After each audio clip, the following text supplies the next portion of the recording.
পারলে অর্থ রাখবো, নকল ইবাদতে লিপ্ত থাকলে যে এই পরিমাণ সব হবে, এই পরিমাণ সব আল্লাহ বান্দার আমল নামে লিখে দেবেন।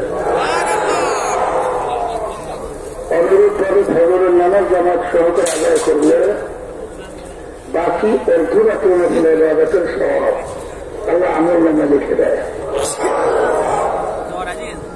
এইসব ফজরের নামাজ জামাত সহকারে আদায় করলে সারা রাত্র নকল ইবাদতের সব আল্লাহ বান্দার আমল নামে লিখে দেবেন।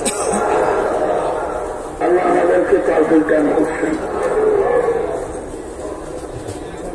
আবার আগামী ফাল্গুন মাসে মাহফিলে আমরা আসবো, আল্লাহ যদি কবুল করেন।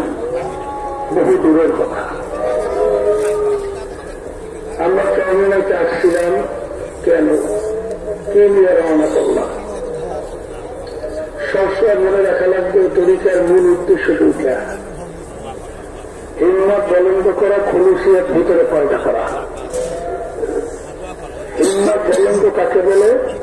অমুকে পারে, আমি কেন পারব না। আর একটা খুলুসিয়াত ভিতরে পয়দা করা, আমি যাহা কিছু করবো একমাত্র আল্লাহ রাব্বুল আলামিনকে রাজি খুশির উদ্দেশ্যেই করব। অমুকে পারে, আমি কেন পারবো না। কিতাবের ভিতরে আসছে দুনিয়ার ব্যাপারে তাকানো লাগবে নিচের দিকে, আর আখিরাতের ব্যাপারে তাকানো লাগবে উপরের দিকে। এক শ্রেণী আমার ভাইরা আছে, সবসময় ভিতরে একটা আফসোস, আর একজনের সম্পদ, আর একজনের সংসর্কত দেখা।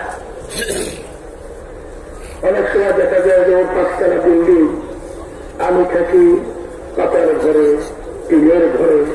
আফসোস, এইভাবে একটা বিল্ডিং আমার হল না।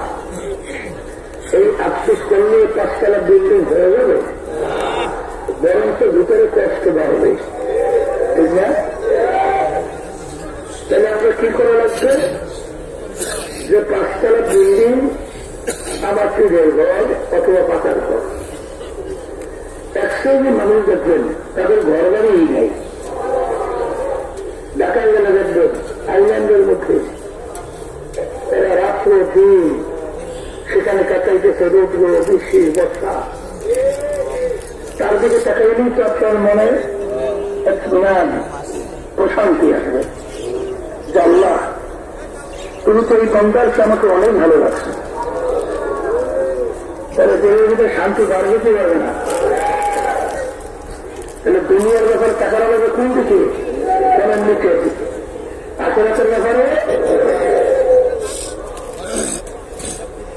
আখিরাতের ব্যাপারে নিচের দিকে কেমন? অনেক আমার মুরব্বীরা আল্লাহর ফজলে তাদের 5 ওয়াক্ত জামাতে নামাজ ছুটে না, কিন্তু অনেক স্বাস্থ্যবান দেখা যায় 5 ওয়াক্ত নামাজ জামাতে যায় না। তার দিকে লক্ষ্য করবেন, সে এত মুরব্বী, শক্তি শরীর এখন নাই, তারপরেও আম্মান কাকুলাত মাওয়াযীনুহু ফাহুয়া ফী ঈশাতিন রাদিয়া ওয়া আম্মান খাফফাত মাওয়াযীনুহু ফাউম্মুহু হাওিয়া। আম্মান কাকুলাত মাওয়াযীনুহু ফাহুয়া ফী ঈশাতিন রাদিয়া وأما من خفت موازينه فأمه هاوية وما أدراك ما هي نار حامية। নেকের পাল্লা ভারী করা লাগবে। কিয়ামতের ময়দান আল্লাহ রাব্বুল আলামিন আমাদের আমল নামা দাঁড়ি পাল্লা ওজন দেবে। যার নেকের পাল্লা ভারী, আল্লাহ ঘোষণা করবে তার জন্য আমি মেহমান করার বানায় রাখছি। আমাদের সকলের জন্য কবুল করে না। আর যারা নেচের পাল্লা হালকা হয়ে যাবে, গুনার পাল্লা ভারী হয়ে যাবে। আল্লাহ বলছেন ওর আমি যারা বানাই রাখছি জাহান্নাম। আল্লাহ আমাকে আমাদের সবাইকে মাফ করে দেয়।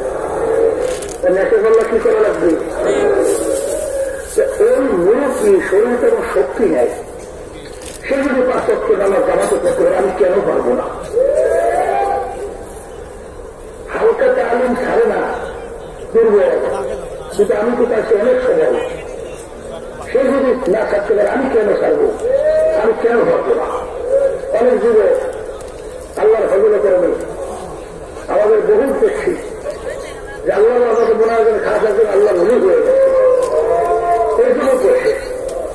আর আমার তো বয়স অনেক হয়ে গেল, কিন্তু এই যুগের একটা পাল্লা আমি কেন পারলাম না?